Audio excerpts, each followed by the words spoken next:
Hi hello welcome to our channel. ఈరోజు ఈ వీడియోలో టాపిక్ ఏంటంటే బాగా విపరీతంగా అప్పుల్లో ఉన్నవాళ్ళు, ఈఎంఐలు కూడా కట్టుకోలేని పొజిషన్లో ఉన్నంత ఎకనామికల్ గా డౌన్ ఫాల్ లో ఉన్నవాళ్ళు ఇమ్మీడియట్ గా ఏమి చేస్తే వాటి నుంచి బయటపడతారు.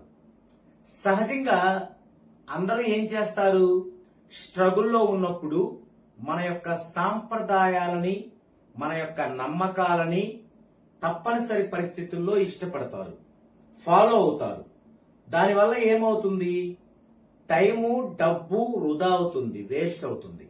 అంటే మన సాంప్రదాయాలు నమ్మకాలు ఎప్పుడంటే మనం బాగా హ్యాపీగా ఉన్నప్పుడు, అంటే హ్యాపీగా అంటే తగినంత ఆర్థిక వనరులు ఉన్నప్పుడు చేయాల్సినవి. కానీ మనం అప్పుడు చేయం, ఆర్థిక వనరులు అడుగంటిపోయాక మొదలు పెడతాం. ఇక్కడ లాజిక్ ని మిస్ అవుతున్నాం మనం. ఏంటది, మనం ఏదైనా సాంప్రదాయాన్ని ఫాలో అవ్వాలంటే నిస్వార్థంగా ఫాలో అవ్వాలి. మరి మీకు ఆర్థిక బాధలుండి నేను ఆ బాధ నుండి గట్టెక్కాలి అని మొక్కుకుంటూ కోరుకుంటూ ఫాలో అయితే అది నిస్వార్థం ఎలా అవుతుంది? సో దానివల్ల ఎలాంటి ఉపయోగం ఉండదు. మరలా మీరు గట్టినయ్యాక, మంచి పొజిషన్కి వచ్చాక అప్పుడు ఫాలో అప్ చేస్తూ ఉండండి. మన సాంప్రదాయాల్ని మనం ఎప్పుడు ఫాలో అప్ చేస్తూనే ఉండాలి. ఓకే, మరి ఏం చేయాలి? అలాంటి విపత్కర పరిస్థితుల్లో నుండి మనం బయటపడటానికి ఏమి చేయాలి, అది ఇప్పుడు మనం డిస్కషన్ చేద్దామండి. ఎప్పుడైనా సరే మనం చేస్తున్న పెద్ద మిస్టేక్ ఏంటంటే, ఏదైనా వ్యాపారంలో బాగా స్ట్రగుల్ వచ్చిందనుకోండి, ఏం చేస్తాము, ఆ వ్యాపారం చేసే పర్సన్, ఆ ఇంటి యజమాని గుడులు గోపురాలు తిరుగుతూ ఉంటాడు, పుణ్యక్షేత్రాలు తిరుగుతూ ఉంటాడు, పూజలు చేస్తూ ఉంటాడు. కానీ ఆ యజమాని అంటే అర్థం ఏంటంటే, ఆ యజమాని, అతని అర్ధాంగి, వారి పిల్లలు మొత్తం కలిపితే ఆ యజమాని. సో ఆ యజమాని స్ట్రగుల్ అయ్యాడు అంటే, ఆర్థికంగా డౌన్ ఫాల్ అయ్యారంటే ఖచ్చితంగా ఫ్యామిలీ మెంబర్స్ యొక్క ప్రాముఖ్యత మొత్తం దానిలో ఉంటుంది. సో అలాంటి పరిస్థితుల్లో ఎవరైతే వ్యాపారం చేసి నష్టపోతున్నారో, ఎవరైతే అప్పులు పాలవుతున్నారో, ఎవరైతే ఈఎంఐలు కట్టుకోలేని పొజిషన్ లో ఉన్నారో, వారు చేయాల్సింది వారి వరకు కాదండి, వారి ఫ్యామిలీ మొత్తాన్ని సంస్కరించుకోవాలి. అలా సంస్కరించుకోవడానికి మీకు ఏమి అర్థం అవ్వాలి? ఇప్పుడు మాలాంటి వాళ్ళ దగ్గరికి దగ్గరికి వెళ్తే ఒక్కొక్కరు ఒక్కో రకంగా చెప్తారు. ఏది కరెక్టో తెలుసుకోవడానికే మీకు జీవితకాలం పడుతుంది.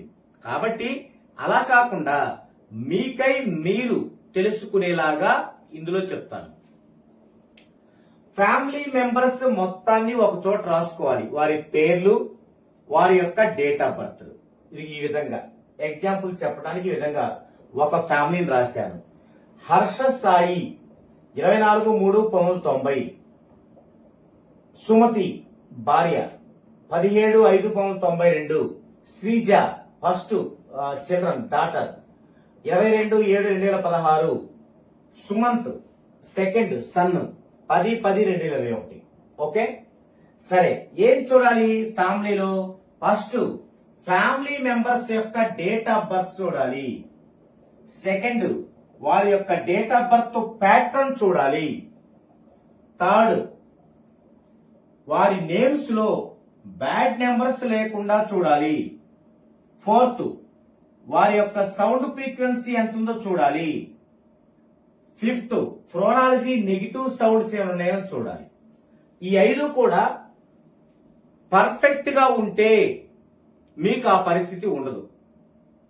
ఓకే, అవి గనక పర్ఫెక్ట్ గా లేకపోతే, ఎవరికి పర్ఫెక్ట్ గా లేదో వారికి 14 డైమెన్షన్స్ లో నేము చేసి, ఆ నేముని వారు గనక పిల్లలైతే 14 ఏళ్ల పైన ఉంటే వారితో రాయించాలి, 14 ఏళ్ల లోపు ఉంటే పేరెంట్స్ మీరు రాయాలి. మీరైతే మీరే రాస్తారు ఎట్లాగూ. ఓకే, ఇప్పుడు 1 by 1 చూద్దాం. ఈ ఫ్యామిలీ ఎగ్జాంపుల్ ఫ్యామిలీలో ఏం చేయాలి? ఫస్ట్ ఫ్యామిలీ మెంబర్స్ యొక్క డేట్ ఆఫ్ బర్త్ చూడాలి. ఇవి డేట్ ఆఫ్ బర్త్ అంటే ఒక బర్త్ డేట్ అన్నమాట. ఏమేమి ఉన్నాయి? 24, 17, 22, 10. ఇలా డేట్స్ చూస్తే ఆ డేట్ లో బర్త్ డేట్ వరకే 10, 28 గనక ఉంటే ఏ ఒక్కరిలోనైనా 10, 28 గనక ఉంటే ఏ ఒక్కరిలోనైనా ఆ ఫ్యామిలీలో భార్యాభర్తల మధ్య సయోధ్య ఉండదు. First point. ఎప్పుడు గొడవలతో ఉంటారు, ఆ సంసారం కలిసి రాదు. రెండో పాయింట్ ఏంటంటే ఆర్థికంగా డౌన్ ఫాల్ అవుతారు. ఈ రెండు జరుగుతాయి. ఇప్పుడు ఈ ఫ్యామిలీలో చూడండి, 10, 28లో 10 ఉంది.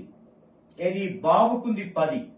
సో ఎట్టి పరిస్థితుల్లో ఎన్ని పూజలు చేసినా, ఎంత డబ్బు ఖర్చు పెట్టి ఎంత మంది సంస్కరించినా 14 డైమెన్షన్స్ లో ఈ బాబుకి నేము చేయకుండా, ఆ నేముని పేరెంట్స్ రాయకుండా వారి రాత మారదు. ఇది first point. Second one, pattern లో చూడాలి. వీటి ప్యాటర్న్ ఇప్పుడు వీరి చూద్దాం. ఫస్ట్ది 24, 3, 1990. 24 అంటే 6, 03 అంటే 3, 1990 10, 19, 10, 19 అంటే 1. ఈ మొత్తం కూడితే 10 అంటే 1.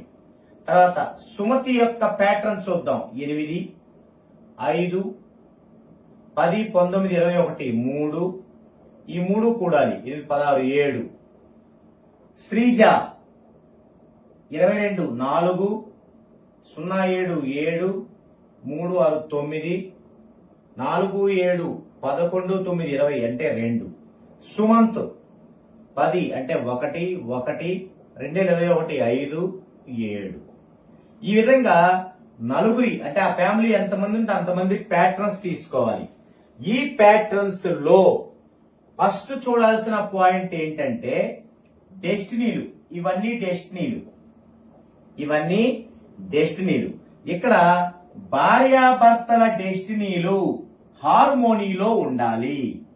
భార్యాభర్తల డెస్టినీలు హార్మోనీలో ఉండాలి. 1, 7 ఇది హార్మోనీనే. హార్మోనీ యొక్క గ్రూప్స్ ఏంటి? 1, 3, 5, 7, 2, 4, 8, 3, 6, 9. ఇవి గ్రూపులు. ఈ 3 గ్రూపుల్లోనే హార్మోనీస్ ఉంటాయి. 1, 7. సో వీరిద్దరి యొక్క సయోధ్య బాగుంది. తర్వాత ఇక్కడ చూడండి, శ్రీజ డెస్టినీ 2 ఈ గ్రూప్ లో ఉంది, దీనిలో లేదు.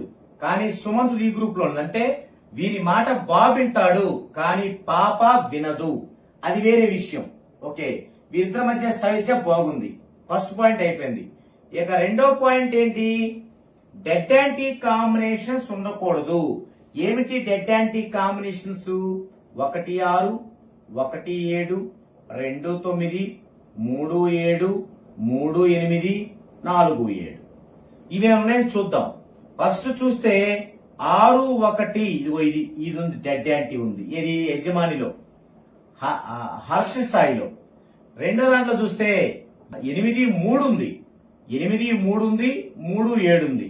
8, 3, 3, 7 రెండు ఉన్నాయి. భర్తలో ఒక డెడ్ యాంటీ ఉంటే భార్యలో 2 డెడ్ యాంటీ ఉన్నాయి. సో వీరు ఆర్థికంగా గ్రోత్ లోకి రావడానికి ఛాన్సే లేదు. ఇక్కడ అయిపోయింది ఆ ఛాన్స్. ఓకే, తర్వాత కుమార్తెలో శ్రీజాలో 7, 4 ఒక డెడ్ యాంటీ ఉంది. తర్వాత సుమంత్లో 1, 7, 1, 7 2 డెడ్ యాంటీలు ఉన్నాయి. సో ఇన్ని డెడ్ యాంటీ కాంబినేషన్స్ ఫ్యామిలీ అందరి మధ్య ఉండగా ఎట్టి పరిస్థితుల్లో ఆర్థికంగా ఎదగడం అనేది కుదరదు. ఇది ప్యాటర్న్ సెకండ్. నెక్స్ట్ నేమ్స్ లో బ్యాడ్ నెంబర్స్. ఇక నేమ్స్ లో bad numbers. Harsha Sai, Harsha 5, 1, 2, 3, 5, 1, 3, 1, 1, 5, 6, 11, 16, 17, 22 total. Vowels 2 3 4, so 18. ఇది అర్ష స్థాయి. సో అర్ష స్థాయిలో బ్లైండ్ నెంబర్ ఉంది, మెంటల్ టెన్షన్ నెంబర్ ఉంది, అలాగే divorce number, financial set back number ఉంది. సో నేమ్ నిండా బ్యాడ్ నెంబర్సే. ఇక సుమతి చూద్దాం. 3 6 4 1 4 5 1, 6 10 10 24. వవెల్స్ 6 7 8 16. దీంట్లో 8 అనే అస్థిరత్వ నెంబర్ ఉంది, 16 అనే బ్లాస్టింగ్ నెంబర్ ఉంది. ఇక సుమతిలో తి అనే సౌండ్ ఉంది. సో వీరి యొక్క డెస్టినీలు కలిసినప్పటికీ, వీరు బాగుండాల్సిన పరిస్థితి ఉన్నప్పటికీ ఏమైంది, వీరిద్దరి మధ్య సయోధ్య ఉండటానికి అవకాశము లేదు.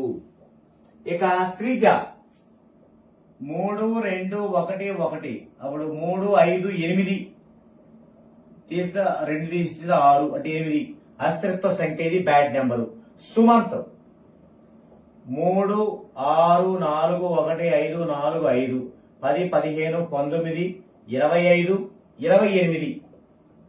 ఓవెల్స్ 6 1 7 7 ఉన్నాయి, తీస్తే 21. రివర్స్ అనే బ్యాడ్ నెంబర్ ఉంది. సో వీరి నేమ్స్ నిండా బ్యాడ్ నెంబర్సే ఉన్నాయి. తర్వాత తానే ప్రోనాలజీ సౌండ్ కోడ్ ఉంది. ఇక ఇంకోటి ఏంటంటే మదర్కి, కూతురికి, కొడుకు అందరికి ఎస్ తో లెటర్ మొదలైంది.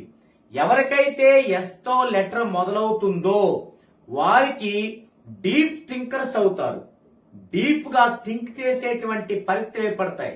మరి ఆర్థికంగా డౌన్ ఫాల్ అవటం కూడా అదే కదా, ఎకనామికల్ గా స్టెబిలిటీ కోల్పోవడం కూడా ఆలోచనే కదా. సో అది నెక్స్ట్ సౌండ్ ఫ్రీక్వెన్సీ. ఎంత సౌండ్ ఫ్రీక్వెన్సీ ఉంది అంటే పెద్ద పెద్ద చూద్దాం. పెద్ద పెద్ద నెంబర్స్ హెచ్ 500, ఆర్ 200, 700, 5 1200, 1200 అంటే లేదు. ఎవరిదైనా 2000 ఉండాలండి, కనీసం 2000 లోపు ఉంటే అది కుదరదు. 1200 అనుకుంది. సుమతికి పెద్ద ఏమున్నాయి, ఏమో టీహెచ్ 900, శ్రీజాకి పెద్ద అసలు ఏమీ లేవు. తర్వాత సుమంత్ కి హెచ్టి 900, అంతే 900. ఎవరికి కూడా 2000కి రీచ్ అయి లేదు, ఇది కారణం. తర్వాత ప్రోనాలజీ నెగిటివ్ సౌండ్స్ ఏమున్నాయా అంటే నో, తా, కిల్ ఇలాంటి సౌండ్లు ఏమైనా ఉండకూడదు. హర్ష స్థాయి అలాంటి ఏమి లేవు. సుమతి దీనిలో సుమతి వీరిలో తా సౌండ్ ఉంది, చివరిలో ఐ కూడా ఉంది, అది ఉండకూడదు. శ్రీజ ఏం లేవు. సుమంత్ ఓకే. అంటే ఇది కొంచెం ప్రోనాలజీ నెగిటివ్ అనేది ఒక్క మదర్ లో తప్ప అంత ప్రాబ్లం గా లేదు. సో ఈ 5 4 ఉన్నాయి. ఈ 5 అంటే names, date of birth, pattern, names లో bad number, sound frequency, pronology negative sound. ఈ 5 కనుక మీకు ఒక్కటి కూడా లేదు అంటే మీకు విపరీతంగా కలిసి వస్తుంది. మీరు మట్టి పట్టుకుంటే బంగారం అవుతుంది. కానీ వీటిల్లో ఒక్కటి మీకు కుదరకపోయినా అది ప్రాబ్లమే. ఇంకొకటి అన్నిటికీ మించిన పెద్ద ప్రాబ్లం ఏంటంటే 10వ తేదీ. మరి 10వ తేదీలో పుట్టడం వల్ల ఏమవుతుంది, ఆ పుట్టిన వ్యక్తికి ఫ్యామిలీ లైఫ్ బాగోదు, వారి పేరెంట్స్ కి ఫ్యామిలీ లైఫ్ బాగోదు, అలాగే వారి పేరెంట్స్ కి ఎకనామికల్ పొజిషన్ బాగోదు, ఆ పుట్టిన వ్యక్తికి ఎకనామికల్ పొజిషన్ బాగోదు. సో ఈ విధంగా మీరు కూడా మీ ఫ్యామిలీ మెంబర్స్ అందరి యొక్క నేమ్స్, డేట్ ఆఫ్ బర్త్ రాసుకొని ఈ విధంగా చూసుకోండి. ఒకవేళ ఈ 5 గనక ఒక్కటి ఉన్నా సరే మీరు క్రింద స్క్రోల్ అవుతున్న నెంబర్ కి కాంటాక్ట్ చేయండి. మీ యొక్క నేముని మీరు పర్ఫెక్ట్ గా చేసుకొని ఆ యొక్క దోషాన్ని 3 నుంచి 6 నెలల్లో రెక్టిఫై చేసుకొని మీ వ్యాపారాల్లో మీరు ముందుకెళ్తూ మీ యొక్క బర్డెన్స్ తొలగించుకుంటూ మీరు కట్టాల్సిన ఈఎంఐలను సకాలంలో కట్టుకుంటూ హ్యాపీగా ఉండండి. ఇది ఈ వీడియోలో టాపిక్. మరో వీడియోలో మరో డిఫరెంట్ టాపిక్ తో మరలా కలుద్దామండి.